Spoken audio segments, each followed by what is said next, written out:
nagkakamali, sa year A pala, hindi year B, or hindi year C, or year C, or basta mali yung reading. So, pagdating mo doon, nabibigla ka, ano to? Hindi ito yung pre-practice ko, bakit ito nakasulat dito? Or worse, bumasa ka lang, hindi mo pala talaga alam kung ano yung babasahin mo that day. Right? Kasi hindi ka nag-prepare.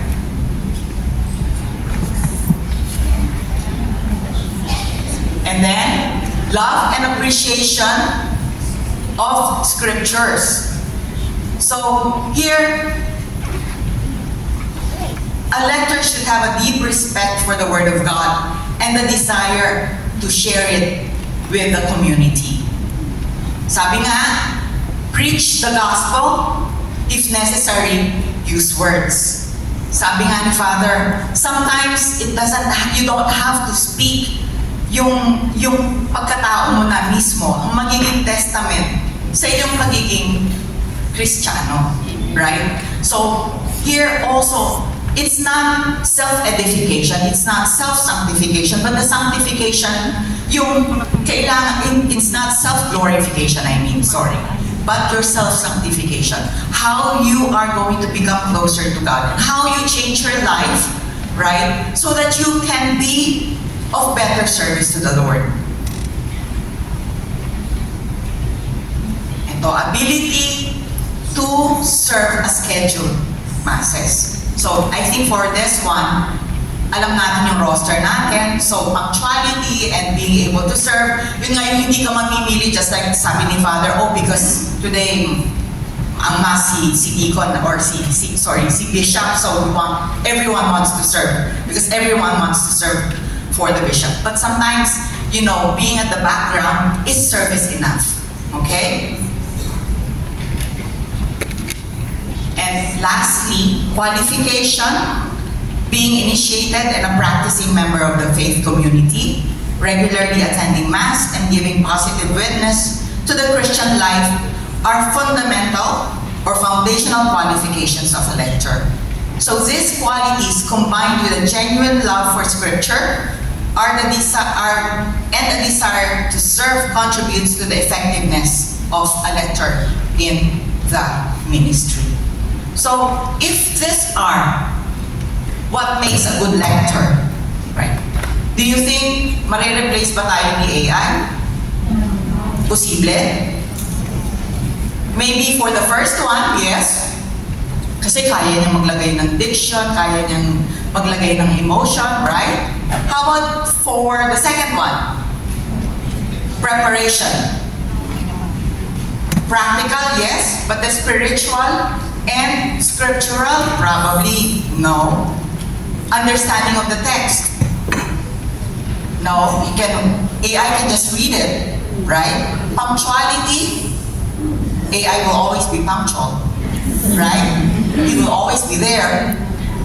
Love and appreciation of scriptures, such that, right? You still have to have the heart, right? Availability or the ability to serve during Mass. AI will always be there. Qualification. Initiated. Practicing member of the community. Hindi. So you have a job. We have a job as to be lectors. Right? We can continue. But we have to be better at it. Hindi lang a person. Because otherwise, AI can easily replace us. Okay? Questions so far? Wala? I prepared sana a practice. Maybe we can read it all together. Because being a lector also, you have to be able to know the right pronunciation of words. Right? There are a few words here that are tongue twisters, right? So I've highlighted it, like presbyteros, Phoenicia, Samaria, right? There are also a lot of other words that may present difficulty to us for pronouncing. But for that, there are a lot of resources that are available to us to help us learn how to pronounce these words. So I will not go through this. By the way, later I will have a quiz, so be ready. Read it. May 1st, 2024, Wednesday of the 5th week of Easter. Sorry about that. Okay, now that I've gone through what is required for a good lector, I would like to go through the liturgical year. Kasi para sa akin, importante din ito being a lector eh. So, we know what the year is composed of, paano ang taon natin, right? So, the liturgy in the year, the church celebrates the saving work of Christ on prescribed days and in the course of the year with sacred remembrance. So, during the year, sineselebrate natin yung special feasts, right? We also celebrate like the births of the saints, right? So, anyway, let's proceed. So, question. The liturgical year is made up of how many seasons? Five. Four. Five. 5. Sabi ko sa inyo, may exam ako eh. 4, 5. Ito yung nandun sa book natin. 5, 4, 3. Huwag naman 3. 5. There are how many?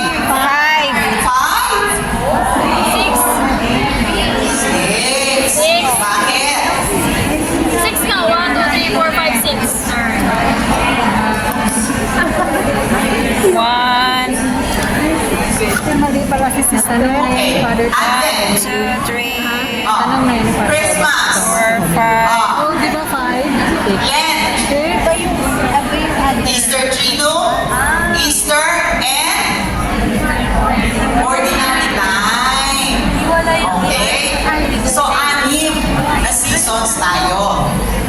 So, you have Advent, the 4 weeks of preparation before the celebration of Jesus' birth. So, see, ito hindi natin alam. Right? So, dapat alam natin to. Pwede na suwat.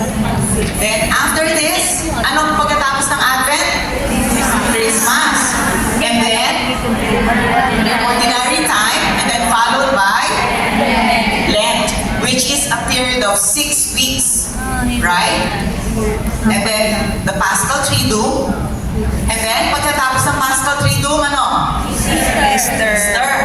And then, Ordinary Time again. Right? Okay, so tandaan yung 6. Wala nga siya. Okay. Dito siya.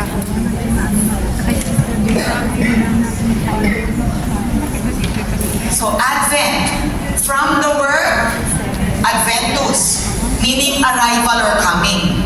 So, it is the first season of our liturgical year. So, we start with Advent, right? Now, in the past, long time ago, you know that Advent was also a season of fasting. Trivia.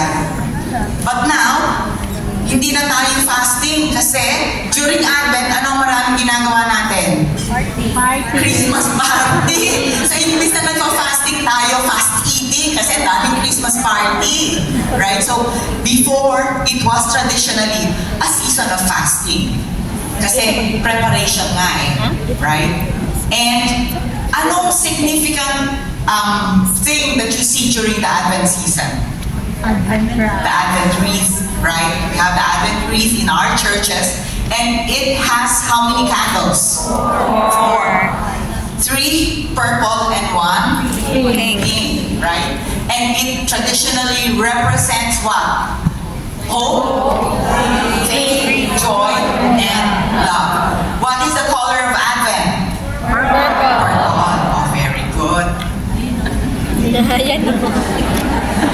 Lalabas din yung dun sa exam, ha? Okay. So, Advent is now followed by Christmas. So Christmas is, anong Christmas? The birth of our Lord, right? Now, Christmas season, hindi natatapos yun sa birth of our Lord, but it's a season as well. So, for Christmas, you have the birth of our Lord, you have Holy Family, you have, what else? What other feasts do we celebrate during the Christmas season? Epiphany. And Christmas season ends with ordinary time. Anong last na feast na celebrate natin for Christmas?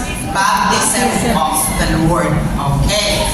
Ano ang kulay ng Christmas? White. Very good.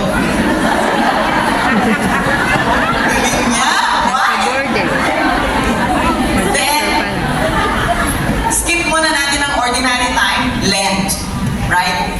So, Lent is a period of penitence, right? And it starts when? Ash Wednesday. Very good.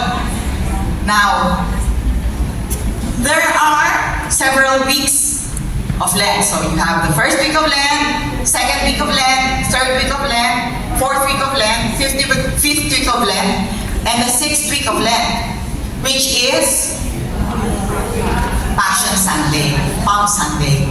Okay? And the color of Lent is?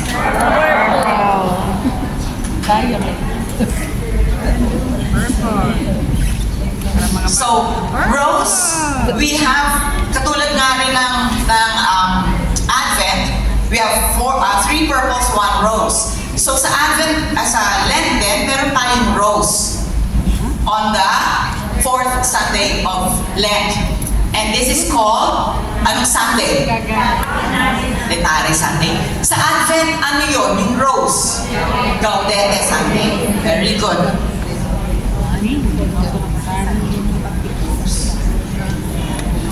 So Easter? Not yet. Okay, Paschal Triduum. So Paschal Triduum consists of, is the summit of the liturgical year. Kung actually, for me, the Paschal Triduum is the most magnificent, the most special celebration. Kung it's more special than Christmas. It's celebrated over 3 days. Na it will begin when? Paschal Triduum. On Holy Thursday, right?